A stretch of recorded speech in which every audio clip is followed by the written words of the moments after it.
இடும் அனுதினமும் ஏறுமுகம். Welcome to all in one Nandini channel. இன்றைக்கி நம்ம இந்த பதிவில் பார்க்க போகிறது ரொம்ப ரொம்ப முக்கியமானது. நான் ஒவ்வொரு பதிவுலையுமே அன்னன்னைக்குரிய நாளில் என்ன சிறப்பு, என்ன செய்யணும் செய்யக்கூடாது, அந்த மாதிரி அந்தந்த நாளுக்குரியதை உங்களுக்கு போட்டுட்ருக்கேன். கண்டிப்பாக அது யூஸ்ஃபுல்லாக இருக்கும்னு நான் நம்புகிறேன்.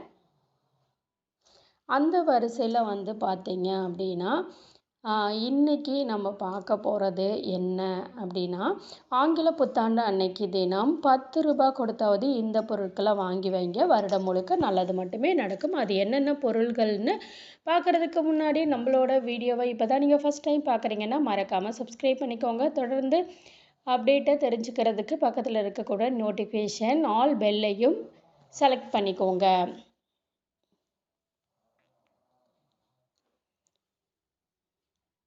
குடும்ப உறுப்பினர்களுமே சந்தோஷமாக இருக்கிறதுக்கும் நம்மளை பல பேரோட வேண்டுதலே இருக்குங்க.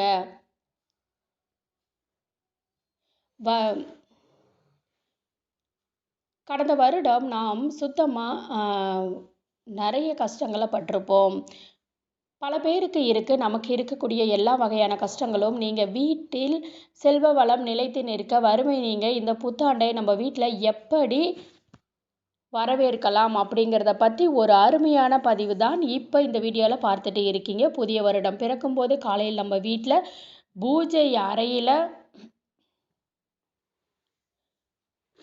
பூஜை பாத்திரங்களையும் கழுவி மஞ்சள் குங்குமம் போட்டு புத்தாண்டு அன்னைக்கு சூரிய உதயத்துக்கு முன்பாக எந்திரிச்சு தலைக்கு குளிச்சுட்டு முடிஞ்சால் புத்தாடை அணிந்து உங்கள் வீட்டோட பூஜை பண்ணிவிட்டு கட்டாயம் அன்றைய தினம் நீங்கள் கோவிலுக்கு போகணும். புத்தாண்டு பிறக்கக்கூடிய இந்த மாதம் இருக்குல்ல, இது தமிழ் மாதங்களில் மார்கழி மாதமாக வருது. பொதுவாகவே இந்த மாதம் அப்படிங்கிறது இறை வழிபாட்டுக்கு முக்கியத்துவம் கொடுக்கக்கூடிய மாதம். அதுலேயும் பிரம்ம முகூர்த்த வேலை எழுந்து சுத்தபத்தமாக குளித்து முடித்து பல விதமான நன்மைகளை ஏற்படுத்தும் அப்படிங்கிறது நம்மளோட சேனலில் இப்போ வரைக்கும் பல பதிவுகள் பார்த்துட்டு இருக்கும். அப்படி அந்த வரிசையில் பிறக்கக்கூடிய இந்த மார்கழி மாதத்தில் ஜனவரி 1ஆம் தேதி புதன்கிழமை அதிகாலை எழுந்து நீங்கள் பண்ணக்கூடிய பூஜை அப்படிங்கிறது இந்த வருடம் முழுவதும் உங்களுக்கு எக்கச்சக்கமான நன்மைகளை ஏற்படுத்தி தரப்போகுதுங்க. மறந்துடக்கூடாது. ஒரு வருஷம் முடிஞ்சு இன்னொரு வருஷம் பிறக்கும்போது ஒரு புதிய ஜனனம் மாதிரி தான் உலக மக்கள் எல்லாரும் கொண்டாடி இருக்கிறோம். இது வரைக்கும் மனசில் இருந்த அழுக்குகள் எல்லாத்தையும் நீக்கிட்டு புதுசாக வாழணும் அப்படிங்கிற ஆசையோடு தான் நாளைய விடியல் அமையணும்னு காத்துக்கிட்டு இருக்காங்க. அப்படி நாம் ஆசை நிறைவேறுவதற்கு கடவுளுடைய அனுகிரகம் ரொம்ப முக்கியம். யாராக இருந்தாலும் சரி, ஆங்கில புத்தாண்டு அப்படிங்கிறது செய்யக்கூடிய இறை வழிபாடு அப்படிங்கிறது கட்டாயம் உங்களுக்கு தேவை. பல நன்மைகளை ஏற்படுத்த போகுது. பொன் கிடைச்சாலும் புதன் கிடைக்காதுன்னு சொல்லுவாங்க. அப்படி புதன்கிழமையில இந்த வருடம் ஆங்கில புத்தாண்டு பிறக்கிறது. மற்ற வருடம் மாதிரி இல்லாமல் இந்த வருடம் நமக்கு பலவிதமான நல்ல விஷயங்கள் நடக்க போகுது அப்படிங்கிறத நீங்கள் நம்பிதான் ஆகணும். ஆங்கில புத்தாண்டு அன்னைக்கு கட்டாயம் உங்கள் வீடு பக்கத்தில் கோவில் அபிஷேகம் ஆராதனை நடக்கும். அது எந்த கோவிலாக இருந்தாலும் சரி, அப்படி நடக்கக்கூடிய அபிஷேகத்துக்கு கலந்துக்கோங்க.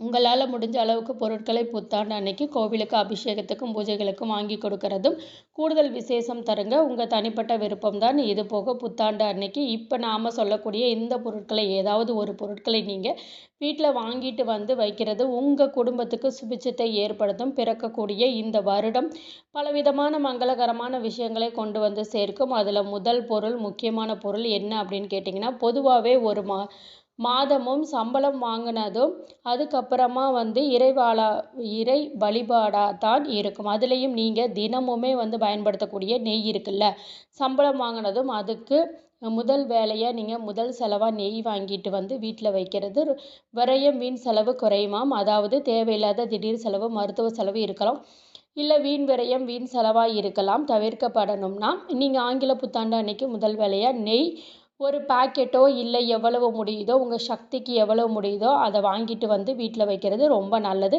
நிறைய பேருக்கு ஆங்கில புத்தாண்டு அப்படின்னு மட்டும் இல்லைங்க, மாதம் 1ஆம் தேதி சம்பளம் வாங்குறாங்க. அப்படி சம்பளம் வாங்குகிற நாட்களில் சரி, முதல் செலவாக நீங்கள் நெய் வாங்கிட்டு வீட்டில் வைக்கணும். அடுத்தது நம்மளோட எல்லா பதிவுகளும் சொல்லக்கூடிய ஒரு விஷயம்தான் மகாலட்சுமி தாயாரோட அம்சம் பொருந்திய மஞ்சள் தூள். இந்த மஞ்சள் தூள் அப்படிங்கிறது எல்லா வீடுகள்லையும் கட்டாயமாக இருக்கக்கூடிய ஒரு பொருள் தான். மங்களகரத்தின் மறு உருவம், சுபகாரிய தடைகள் நீங்கணும் அப்படின்னா நீங்கள் இந்த புத்தாண்டோட முதல் நாளில் ஜனவரி 1ஆம் தேதி உங்களால் முடிஞ்ச அளவுக்கு மஞ்சள் தூள் வாங்கிட்டு வந்து வீட்டில் வைங்க. மகாலட்சுமி தாயார் அமர்ந்து இருக்கக்கூடிய ஒரு முக்கியமான பொருள் கல் உப்பு. உங்கள் வீட்டில் நீங்கள் சமையலுக்கு கல் உப்பு பாக்கெட்டோ 2 பாக்கெட்டோ எவ்வளவு முடியுதோ மளிகை ஜாமான் வாங்கும்போது அந்த நேரத்தில் கல் உப்பையும் சேர்த்து வாங்கிட்டு வந்து வீட்டில் வச்சுருங்க. இன்னும் நிறைய பேர் இந்த புத்தாண்டு அன்னைக்கு தங்கம் சம்மந்தமான வெள்ளி சம்மந்தமான ஏதாவது விஷயங்கள் வாங்கலாம் அப்படிங்கிற மாதிரி ஒரு திட்டம் வச்சுருப்பீங்க. அது என்றைக்குமே வாங்கலாம். கொஞ்சம் கூட யோசிக்காமல் ஜனவரி 1ஆம் தேதி புத்தாண்டு அன்னைக்கு புத்தாண்டே முதல் நாள் அன்னைக்கு போயிட்டு வாங்கிட்டு வந்து வீட்டில் வைக்கலாம். அப்படிங்கிறது தங்கம் வெள்ளி வாங்கினதுக்கான திட்டம் இல்லைனாலும் முடிஞ்சால் ஒரே ஒரு வெள்ளி நாணயமாவது வாங்கிட்டு வந்து அந்த வெள்ளி நாணயத்தை மகாலட்சுமி தாயாரோட படம் பொறிக்கப்பட்டு இருக்கிற மாதிரி வாங்கிக்கோங்க. அது ரொம்ப சிறப்பு. இன்னும் சில பேர் இந்த புத்தாண்டு அன்னைக்கு வண்டி வாகனங்கள் வாங்குவாங்க.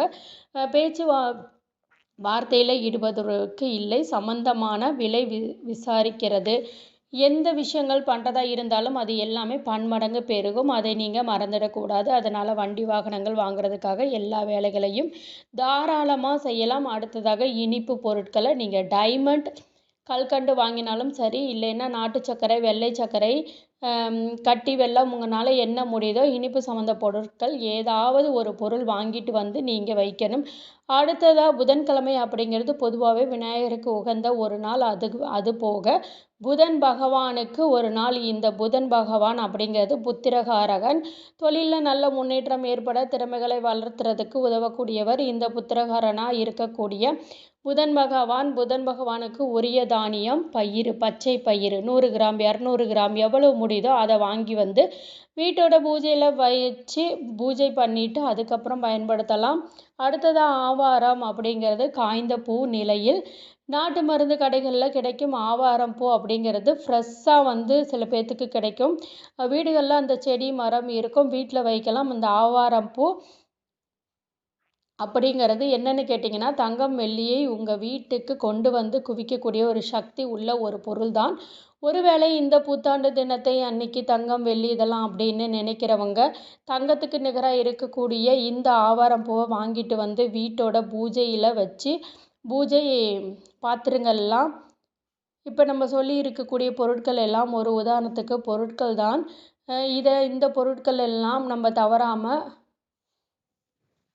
அந்த பொருட்களை கொஞ்சம் கூட யோசிக்காமல் புத்தாண்டு நாட்களில் வாங்கிட்டு வந்துடுங்க. அன்றைக்கு புதன்கிழமை 12 to 1:30 ராகு காலம், காலையில் 7:30 யமகண்டம். இந்த 2 நேரத்தை தவிர மற்ற எந்த நேரத்தில் வேணாலும் போயிட்டு வாங்கிட்டு வாங்க. இந்த பொருட்களை வாங்கிட்டு வந்து புதன் ஓரை அந்த நேரத்தில் கூட பொருட்களை வாங்கி வீட்டில் வைக்கிறது சிறப்பு. இதில் ஏதாவது ஒரு பொருள் முடிஞ்சால் அனைத்து பொருளையும் வாங்கிட்டு வந்து வீட்டில் வைங்க.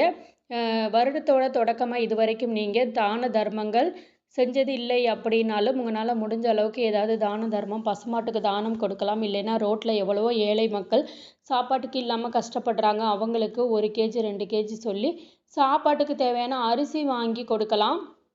அது எல்லாம் உங்கள் தனிப்பட்ட விருப்பம்தான். ஆனால் என்ன தானம் கொடுத்தாலும் ஜனவரி 1ஆம் தேதி புதன்கிழமை புத்தாண்டு தினத்தோட நாள் அன்னைக்கு பண்ணுறது இந்த வருடம் முழுக்க உங்களுக்கு நன்மை செய்கிறதுக்கு வழிவகுக்கும் ஏற்படுத்தும். அது மூலமாக நீங்கள் வந்து நல்லதே உங்களுக்கு நடக்கும். அனைத்தும் உங்கள் வாழ்க்கையில் நல்லவைகள் மட்டுமே நடக்கும் அப்படிங்கிறதுல மாற்றம் கிடையாது. அதே மாதிரி குழந்தைகளுக்கு வந்து இனிப்பு சாக்லேட்டு அந்த மாதிரி வந்து வாங்கி கொடுங்க.